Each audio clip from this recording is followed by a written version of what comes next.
قدرمن اوریدونکو السلام علیکم. نن د 2020 میلادي کال نومبر د میاشتې 3 نیټه او د سه شنبه ورځ ده. زه حکمت الله نوریم او تاسو د آل انډیا رادیو په چپو باندې د دې سات خبرونه وړاندې کوم. په پایل کې هم د خبرونو سرټکی.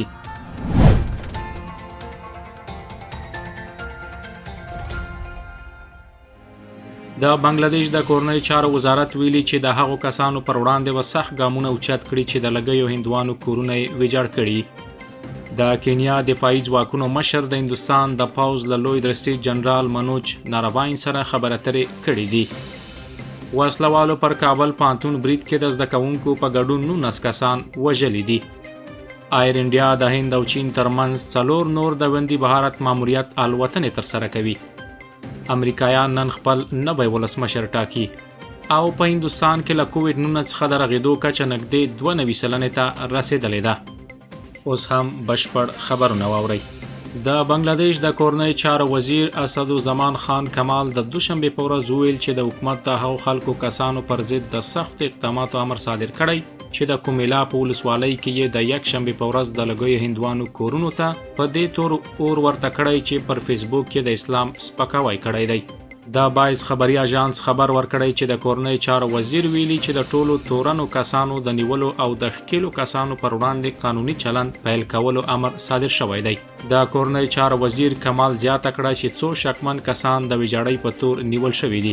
هغه ویل چې په اغیزمنه سیمه کې د پولیسو اضافي ځواکونه ځای پر ځای شوي ترڅو د خلکو امنیت ډاډمن شي. د کینیا د دفاعي ځواکونو مشر جنرال رابرټ کیبوچي چې له پرون راهیسې هندوستان ته په 15 ورځني سفر راغلی د پوځ له لوی درستیز جنرال منوج ناراواین سره یې لیدلی او د دوه اړخیزو دفاعي همکاریو په اړخونو یې خبرې اترې کړې دي. جنرال رابرټ کیبوچي د دفاع وزارت په بلنه هند ته راغلی دی. ټاکل شوې ده چې نوموړی به د خپل سفر په دوران کې په نوې ډیلي کې د دفاع وزیر، د ملي امنیت سلاکار، د خدماتو رئیسانو او د بهرنیو چارو وزارت لوړپوړو چارواکو سره وګوري. د هند سمندري بیړۍ ایراوت پرون د ساګر ماموریت دویمې برخې په توګه د سودان بندر ته ورسېده.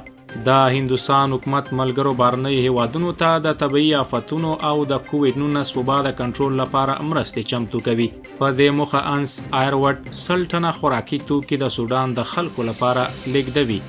د ساګر دوهم ماموریت د لومړي ماموریت تعقیب دی، کوم چې د 2020 کال په می او جون میاشت کې د هندوستان له لوري مالدیو، ماریشیز، سیچلیس، ماډاګاسکر او کوموروس هیواد ته د خوړو او درملو رسول لپاره پیل شو.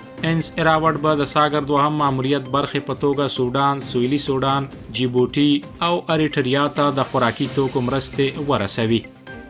په افغانستان کې د زده کوونکو په ګډون 19 تنه هغه مهال مړه او 22 نور ټپیان شول چې پرون پر کابل پانتون وسلوال برید ترسره شو. چارواکو ویلي چې افغان امنیتي ځواکونو وسلوال په ډزو وژلي. د کورنۍ چارو وزارت ویان طارق آریان وویل ایوه برید کوونکي خپل چاودیدونکي توکي هم چوولي دي. هغه ویل برید هغه وخت پیل شو چې تمه کېده حکومتي چارواکي د ایراني کتابونو نندارتون د پرانیستل لپاره د پانتون انګړ ته راورسیږي. د کابل پانتون برید شاوخوا یوه اونۍ وروسته له هغه وشو چې په دغه ښار کې د ښوونې او روزنې په یوه مرکز باندې خونړی برید وشو چې په ترڅ کې له 40 څخه زیات زده کوونکي ووژل شول. طالبانو د دغه برید مسؤلیت رد کړی او دغه برید یې په کلکه غندلی دی. د اسلامي دولت ډلې په وروستیو کلونو کې په افغانستان کې تعلیمي مرکزونه په نښه کړي دي. لومړي وزیر نریندر مودي د کابل په پانتون کې دغه وحشیانه ترهګریز برید په کلکه غندلی دی. په یوه ټویټ کې ښاغلي مودي وویل زموږ دعاګانې د قربانیانو او ټپیانو له کورنۍ سره دي. لومړي وزیر وویل هند به د ترهګرۍ پر وړاندې د افغانستان زړورې مبارزې ملاتړ ته دوام ورکړي. ایر انډیا به د هند او چین ترمنځ 4 نور د بندي بهارت ماموریت الوتنې ترسره کړي. د الوتنې به له ډیلي څخه د نومبر میاشتې په 14مه، 20مه او 20مه نیټه او د ډسمبر میاشتې په 4مه نیټه ترسره شي. د هند سفارت په یوه خبرتیا کې ویلي چې هندي اتباع او د OCI کار درلودونکي که غواړي چې ډیلي ته سفر وکړي باید د هند سفارت یا قونسلګرۍ سره د قانون سره سم راجستر شي. هغوی چې د مخه یې د بیرته ستنېدو لپاره نوملیکنه کړې مګر د بندي بهارت په مخکینی الوتنو کې نه دي راستانه شوي خپل ځانونه باید بیا راجستر کړي. هغه هندي اتباع چې غواړي چین ته سفر وکړي هم کولی شي چې په دغه الوتنو کې ولاړ شي.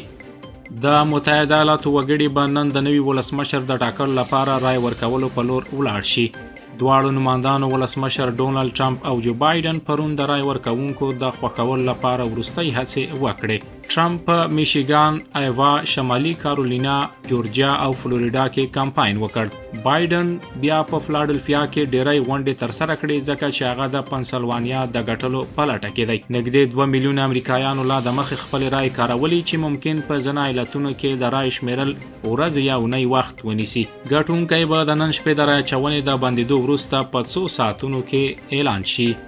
د متحده ایالاتو د بهرنیو چارو وزیر مایک پامپیو ویلي دی چې په هانګ کې د 8 وکیلانو نیول د سیاسي اهدافو لپاره د قانون پلي کونې ښکاره غلطه ګټه اخیستنه ده. پامپیو دې پیښې ته د غندلو په ترڅ کې وویل چې د هانګ کانګ حکومت د مخالفت د کمولو هڅې د چینایي کمونیست ګوند له واکمنۍ سره د هغې د دوامداره فعالیت کې بیلګې دي.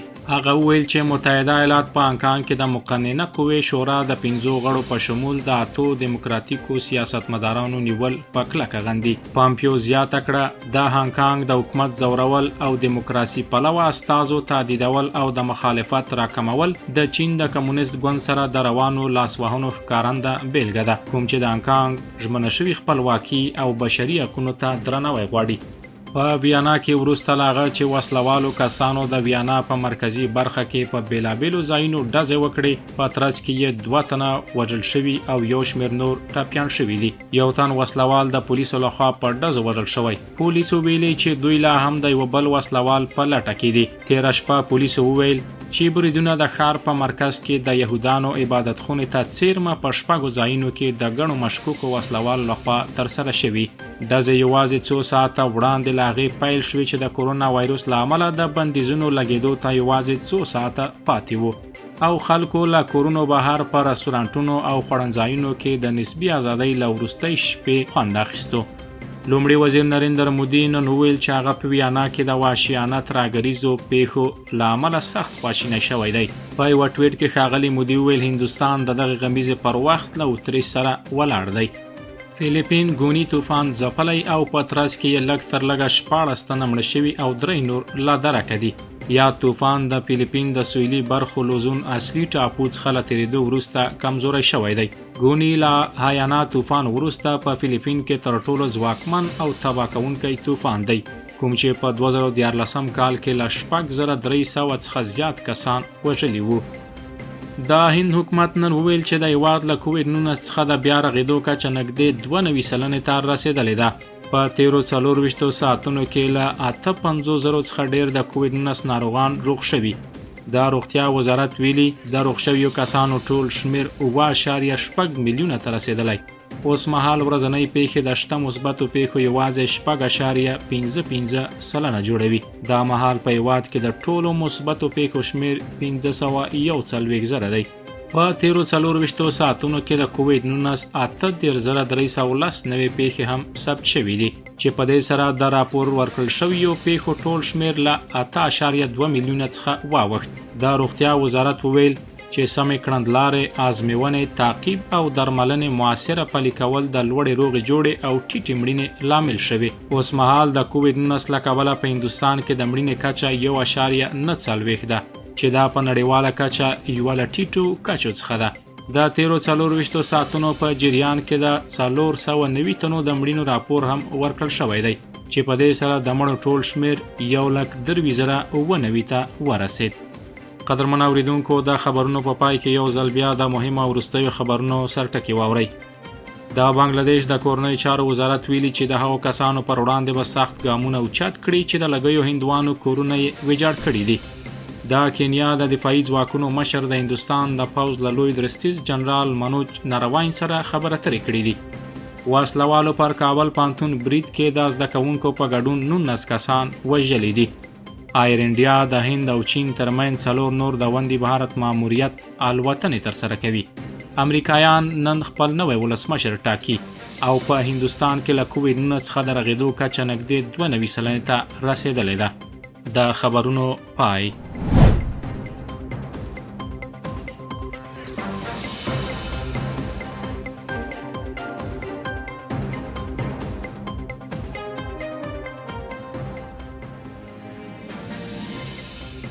پر روانو حالاتو یو تبصره د پلوامه په حمله کې پاکستان خپل ښکیلتیا ومنله. لیکنه د حارث خان او وینا د هریندر کمار سواتی. پاکستان په خپل وبدیدلی جال کې په خپل انخته د اپوزیشن د لاریونونو بریا سره د ایجنسی او ویرا او خفغان اوس په بیلابلو اشکالو سرګندېږي په داسې حال کې چې د دوی په خخ لپاره هڅې روانې دي. کچره دا د مریم نواز میړوي یا د هوټل د خونې دروازه ماتوي یا د سند د آی جی تختولو پیښوي لدې څخه ل نور هیڅ هم نه سرګندېږي. خدا روخانه ده چې حاکمه طبقه په بشپړ ډول بې هوشه شوې ده او د پریکړې کولو ظرفیت پکې نور پاتې نه دی. په خورا ډیر مشکل سره پاکستان د اف ای ټی اف په تور لیست کې له شاملېدو څخه بچ شوی دی. خود دې تګلاره په ټوله کې د نړۍ او خپل ولس په سترګو کې دوړې اچوي. په زرهاو بېګناه خلک په خپل پاکستان کې د ترهګرۍ قرباني شوي دي، خو د ترهګرو په وړاندې د حکومت چلند اوس هم بدل شوی نه دی.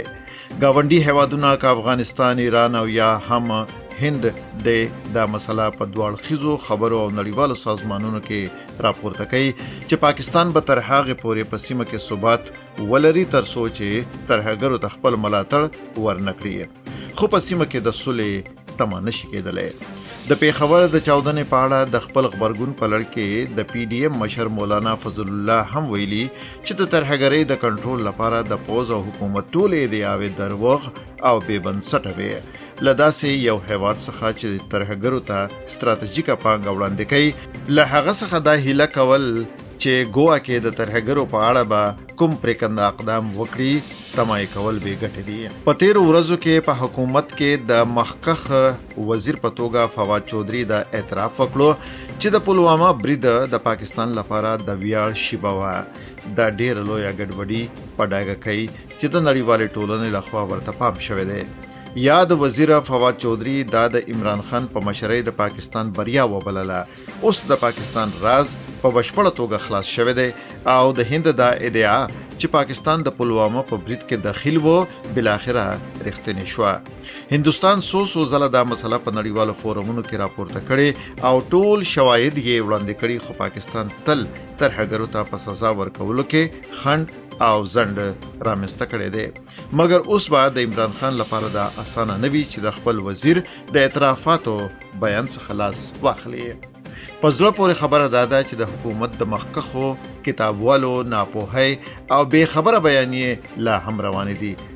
کله راهسې چې د ملي شورا پخوانی رئیس سردار ایاز صادق د هندي وینګ کمانډر ابھینندن د خوشی کېدو ترشا کیسه کړې، د بهرنیو چارو وزیر شاه محمود قریشي په تندي په پړخه کچا خولې راماتې وې او دا ویره څرګندوله چې که تر څو پورې ابھینندن بیرته هندوستان ته نوی سپارل شوی هند برید کولی شي. له هغه وخت راهسې یو لړ عجب بیانونه ورکړل شوي دي.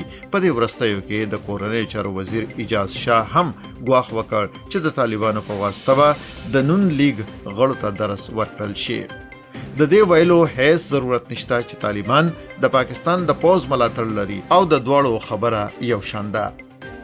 اوس دا هم ثابته شوه چې ایجنسی د پښتنو په قتل عام کې هم داخلي دي. پی ټی ایم چې کله هم د پښتنو په قتل عام خپل غږ پورته کړي، هغه ته په غدار ویلو سره د هغه आवाज خاموش کړی شوی دی.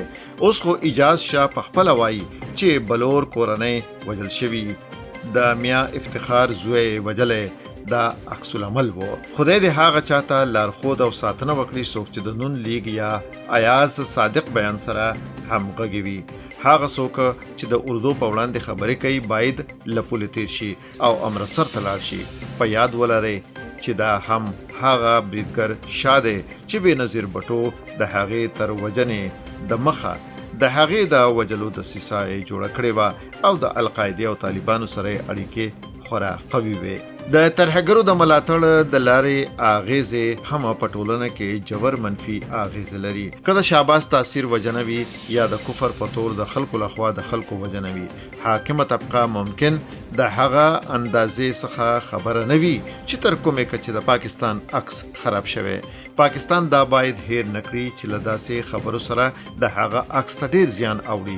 حکمرانو ته شاید د دې خبرې اندازه نشته چې پاکستان باید هیڅ کله هم دا ونه وایي چې د FATF لخوا چې هغه ته کوم میعاد ورکړل شوی 4 میاشتو په جریان کې د نړۍ سترګې د هغه په قولونو او عملونو کې په تضاداتو تکیه کوي او د هغه هیڅ نه پوهېدل به هغه د سخت ستونزو سره مخامخ کړي.